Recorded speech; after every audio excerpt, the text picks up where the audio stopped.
दोस्तों, एक स्टूडेंट था, उसने ग्रेजुएशन किया, डिग्री ली, मार्कशीट ली, सब कुछ सही लग रहा था। वो खुश था, जॉब के लिए अप्लाई किया और सिलेक्ट भी हो गया। लेकिन ज्वाइनिंग से पहले एचआर का एक ईमेल आता है उसके पास, your documents are under verification. उसे लगा ये नॉर्मल प्रोसेस है, लेकिन 3 दिन के बाद दूसरा ईमेल आया, we are unable to verify your degree. उस मोमेंट पे उसका दिमाग ब्लैंक हो गया। उसे समझ नहीं आया कि गलती कहाँ हुई, और सबसे बड़ा सवाल, क्या मेरी डिग्री वैलिड नहीं है? क्या मैंने जो डिग्री लिया किसी भी एजेंट, कंसल्टेंट, ब्रोकर या इंस्टीट्यूट के माध्यम से, उन्होंने बोला कि यूनिवर्सिटी में सारा रिकॉर्ड है, गवर्नमेंट जॉब, प्राइवेट जॉब या कहीं भी दिक्कत नहीं आएगी, आप यूनिवर्सिटी से आके खुद से डिग्री निकालो, आप यूनिवर्सिटी से जाके खुद से अपनी ट्रांसक्रिप्ट ले लो, आपकी डिग्री वैलिड रहेगी। मगर उसकी डिग्री का वेरिफिकेशन एचआर ने ऐसा क्यों बोला कि वेरीफाई नहीं हो पाएगा? दोस्तों, आज मैं इसी सवाल का जवाब बताऊंगा एक रियल एग्जांपल के साथ। रविंद्रनाथ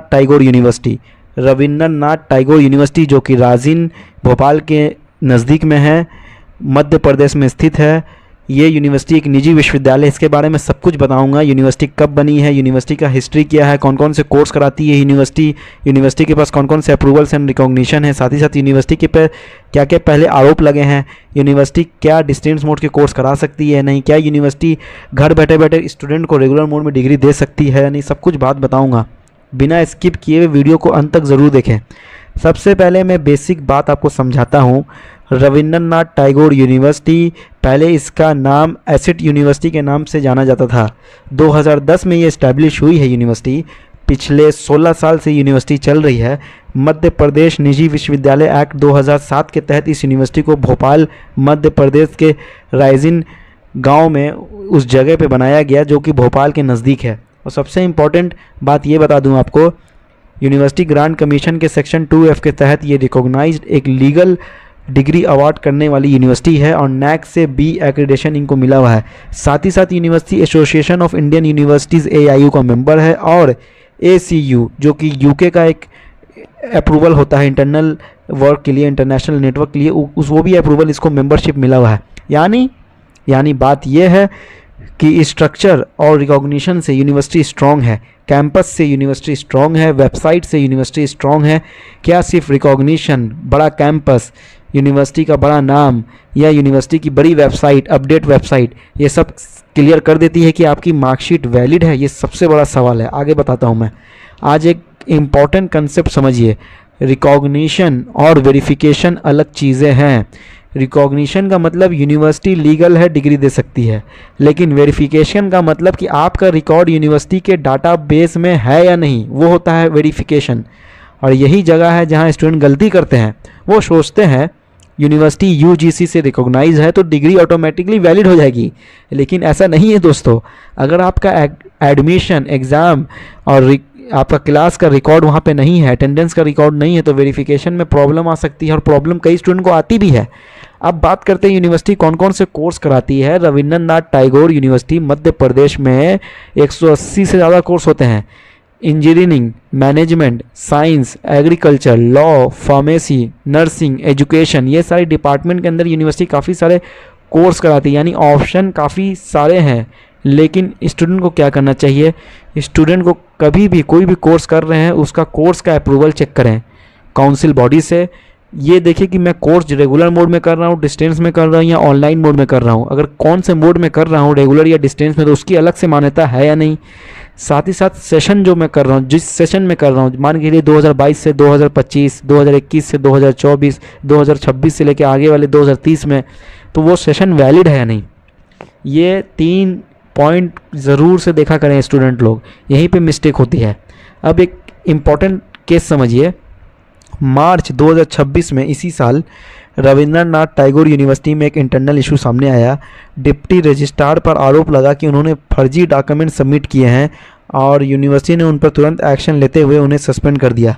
अब इसमें हमें क्या समझना चाहिए? सिस्टम में इंडिविजुअल लेवल पर फ्रॉड हो सकता है, लेकिन यूनिवर्सिटी ने एक्शन लिया है, इशू को एड्रेस किया, यानी अकाउंटेबिलिटी यूनिवर्सिटी ने दिखाया कि हाँ, अकाउंटेबिलिटी है, हमारी जवाबदेही है। आगे दोस्तों मैं आपको ये भी बता देता हूँ, क्या रविंद्रनाथ टैगोर की यूनिवर्सिटी फर्जी है? दोस्तों सीधी बात, नो बकवास। यूनिवर्सिटी ने रिकॉग्निशन लिया हुआ है, मान्यता लिया हुआ है, सरकार से मान्यता है, मगर क्या आपके पास कोई प्रूफ है कि आपने वहाँ क्लासेस की है, एग्ज़ामिनेशन दी है, एडमिशन टाइम पे लिया था, उसका रसीद कटवाया है, जो रजिस्ट्रेशन होता है, एडमिट कार्ड, वो सारे आपके पास है या नहीं? आप वहाँ किसी प्रोफेसर को, क्लासमेट्स को जानते हो या नहीं? ये सारे प्रूफ आपके पास हैं या नहीं? ये सबसे बड़ा सवाल है, क्योंकि यूजीसी से रिकॉग्नाइज है, लीगली अथॉरिटी है कि यूनिवर्सिटी डिग्री ग्रांट कर सके। लेकिन कन्फ्यूज़न क्यों होता है? स्टूडेंट एजेंट के थ्रू एडमिशन लेते हैं, कोर्स का अप्रूवल चेक नहीं करते हैं, प्रॉपर डॉक्यूमेंट्स नहीं रखते हैं, वेरिफिकेशन लेटर नहीं रखते हैं, फिर बाद में वेरिफिकेशन में, बैकग्राउंड चेक वेरिफिकेशन में, या फिर एम्बेसी की वेरिफिकेशन में या गवर्नमेंट वेरिफिकेशन में प्रॉब्लम आती है। इसलिए स्टूडेंट को प्रॉब्लम को समझना चाहिए कि मैं क्या करूं और क्या नहीं करूं। स्क्रीन पे बहुत देर से आप देख रहे होगे, एक नंबर दिख रहा है आपको, उस नंबर पे आप व्हाट्सअप करें, आपके डॉक्यूमेंट्स को हमें टीम बताएगी कैसे वेरीफाई करवाना है। साथ ही साथ दोस्तों एक बहुत इंपॉर्टेंट पॉइंट ये है, कई लोग डिफरेंट केसेस को मिक्स कर देते हैं। जैसे कि national law institute university Bhopal में मार्क्स मैनिपुलेशन केस हुआ, या सर्वपल्ली राधाकृष्णन यूनिवर्सिटी भोपाल में फेक सर्टिफिकेट केस हुआ, या आरकेडीएफ यूनिवर्सिटी में फेक सर्टिफिकेट केस हुआ, या श्री सत्य साई यूनिवर्सिटी सीहोर में हुआ, या स्वामी विवेकानंद यूनिवर्सिटी मध्य प्रदेश में हुआ, एसआरके यूनिवर्सिटी में हुआ, फिर श्री कृष्णा यूनिवर्सिटी छतरपुर मध्य प्रदेश में हुआ। काफ़ी सारी यूनिवर्सिटी फर्जी मामले में टाइम टू टाइम फंसती है। क्यों फंसती है? क्योंकि यहाँ पे स्टूडेंट जब डॉक्यूमेंट्स जमा करते हैं, डॉक्यूमेंट्स वेरीफाई नहीं होता है, तो वहाँ पे यूनिवर्सिटी पे संदेह जाता है, तो डिपार्टमेंट वेरीफाई करता है यूनिवर्सिटी को, और गवर्नमेंट पे कड़ा एक्शन लेना पड़ता है सरकार को। इसलिए स्टूडेंट को मैं हमेशा से बोलता हूँ कि डॉक्यूमेंट्स को अपने आप वेरीफाई करवा के रखिए। सबसे इम्पॉर्टेंट पॉइंट, जो स्टूडेंट सेफ कैसे रहें, ये 10 पॉइंट है दोस्तों। पहला, यूनिवर्सिटी की ऑफिशियल वेबसाइट जो मैंने आपको बताया, सरकारी यूनिवर्सिटी की ऑफिशियल वेबसाइट है rntu.ac.in।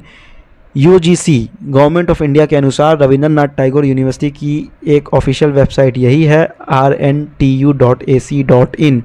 आगे दोस्तों मैं आपको ये भी बता दूं, रविंद्रनाथ टैगोर यूनिवर्सिटी से आप कैसे बच सकते हैं स्टूडेंट, मतलब कि प्रॉब्लम से कैसे बच सकते हैं, यूनिवर्सिटी से नहीं मत बोल रहा हूँ।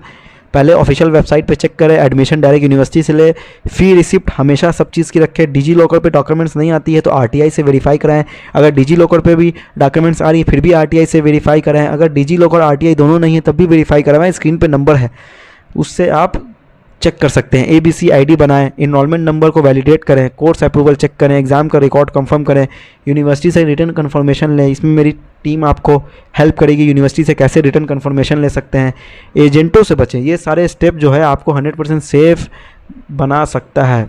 दोस्तों डिग्री होना आसान है, वैलिड डिग्री मेंटेन करना मुश्किल है। आज के टाइम में HR स्मार्ट है, वेरिफिकेशन काफ़ी स्ट्रिक्ट और स्ट्रांग हो गई है, फेक डिग्री पकड़ना बहुत आसान हो गया है। इसलिए शॉर्टकट लेने का मतलब ये है कि फ्यूचर को रिस्क में डालना है।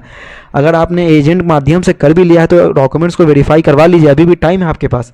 अगर आप सच में कैरियर बनाना चाहते हैं तो सिर्फ डिग्री मत लो, उसकी वैलिडिटी भी चेक करो, वेरिफिकेशन भी करवाओ, और हमेशा ऑफिशियल सोर्स से वेरिफिकेशन करवाओ, रिटर्न वेरिफिकेशन लो। यानी स्टूडेंट आप हो तो स्मार्ट स्टूडेंट बनो। अगर वीडियो हेल्पफुल लगा है, वीडियो को लाइक करिए, चैनल को सब्सक्राइब करिए, वीडियो को ज़्यादा से ज़्यादा शेयर करिए, और कमेंट में बताएं कि आप अपनी डिग्री वेरीफाई कैसे करवा सकते हैं। धन्यवाद दोस्तों, जय हिंद, जय भारत।